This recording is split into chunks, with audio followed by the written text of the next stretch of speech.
आमिर साहब, आपसे आगाज़ करते हैं कि सबको ये पता था और कहीं ना कहीं इस बात का खदशा भी मौजूद था कि भारत जो है वो जंग में शिकस्त खाने के बाद जो है इस तरह की प्रॉक्सीज़ के ज़रिए पाकिस्तान के मुख्तलिफ इलाकों पर और ख़ास तौर पर मासूम शहरियों पर हमला कर सकता है। लेकिन इस दफ़ा तो हद ही पार हो गई कि मासूम जो बच्चे हैं उनको टारगेट किया गया है।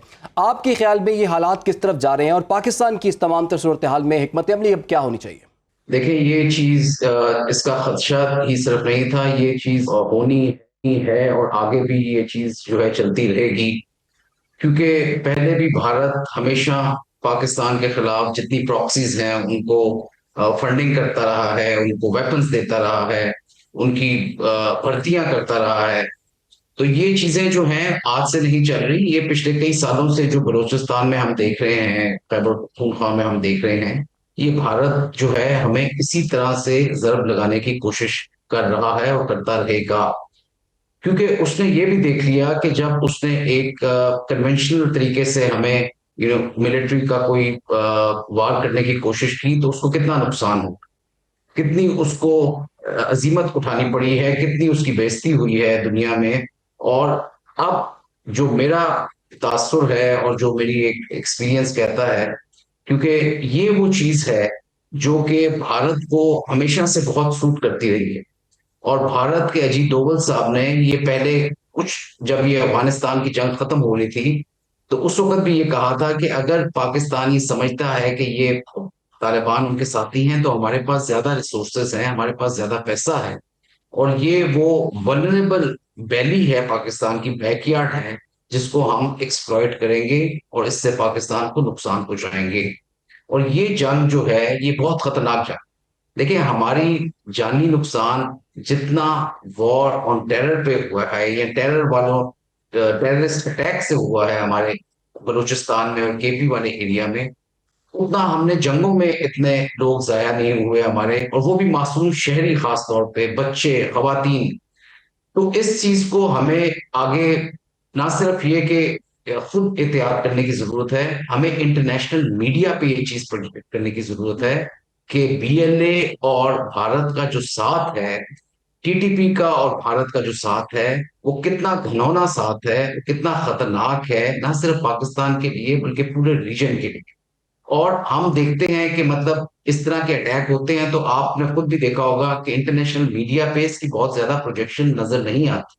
जी। और वो तभी आएगी कि हम इस नैरेटिव को जितना ज्यादा एग्रेसिवली फैलाएंगे, हमारा मीडिया इस नैरेटिव को जितना ज्यादा आगे लेकर चलेगा, और हमें ऑफेंसिव मोड में रहते हुए एक ऑफेंस के तौर पे मीडिया कैंपेन करनी पड़ेगी, अपने नैरेटिव को प्रोजेक्ट करना पड़ेगा। क्योंकि ये वो तरीका है, जिस तरह संजू कहता है कि to subdue the enemy without fighting the bullet is the acme of skill. तो जी। ये भारत कोशिश करेगा हम्म। कि वो कन्वेंशनल जंग से तो हमसे नहीं लड़ सकता और ना हम्म। लड़ेगा, हम्म। ना कभी उसको कामयाबी हासिल हुई है।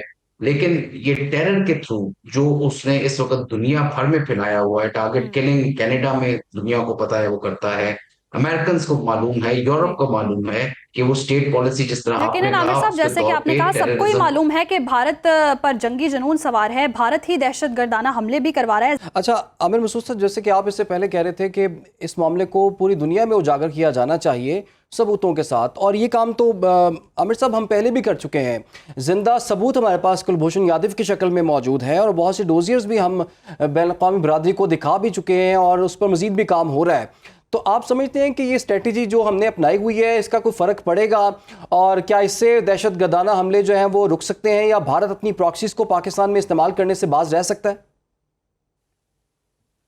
लेकिन जी, आपकी ये बहुत अच्छा सवाल है। एक तो ये कि ये वाला नैरेटिव जो है, जिस तरह मैंने कहा, इसको हमें बहुत एग्रेसिवली परस्यू करना चाहिए और कोशिश करनी चाहिए कि हमारे जितने बाहर के मिशंस हैं और जो इंटरनली हमारे लोग इधर से जो पॉलिसी मेकर्स हैं और पॉइंट ऑफ जो डिसीजन मेकर्स हैं, वो जब बाहर जाते हैं तो उनके नैरेटिव में बड़ी एक कोहेजन होनी चाहिए और एक ऑफेंसिव चीज नजर आए कि जी we mean business this time. दूसरी चीज जो है बड़ी जरूरी है कि इस नैरेटिव के साथ साथ अगर दहशतगर्दी को रोकना है और उसको खत्म करना है तो हमें अंदरूनी तौर पे भी अपने मामला को सुलझाना पड़ेगा।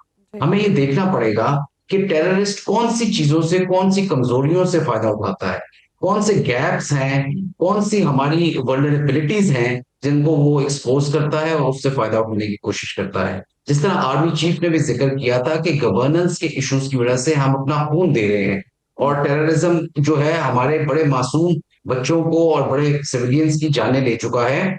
गवर्नेंस बेहतर करना बहुत जरूरी है।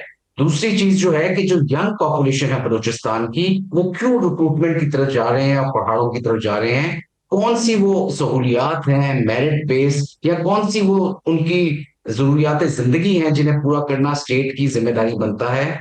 तीसरी चीज के legitimacy of the government and legitimacy of those who are being मतलब जो पॉलिसी मेकर्स हैं in the eyes of the population, ये बहुत जरूरी चीजें होती हैं। क्योंकि टेररिस्ट हमेशा कोशिश करता है कि वो एक डिवाइड क्रिएट करे between government and the population, और between the government and the military and the security forces. वो चीजें हमने देखनी है कि कौन सी ऐसी चीजें हैं जो इस गैप को ज्यादा कर रही हैं, जो इस डिवाइड को क्रिएट कर रही हैं, जो ये वेज क्रिएट कर रही हैं between the population and the government. उनको हमने, चाहे वो गवर्नेंस के इश्यूज हों, चाहे वो मेरिट बेस्ड एजुकेशन और नौकरियों के इश्यूज हों, चाहे वो किसी तरह की जरूरियात जिंदगी के इश्यूज हों, उन चीजों को हमने एड्रेस करना है ताकि हमारा यूथ, हमारी यंग पॉपुलेशन हमेशा अपने गवर्नमेंट के साथ, अपने सिक्योरिटी फोर्सेस के साथ खड़ी हो और वो टेररिस्ट को रिजेक्ट करे।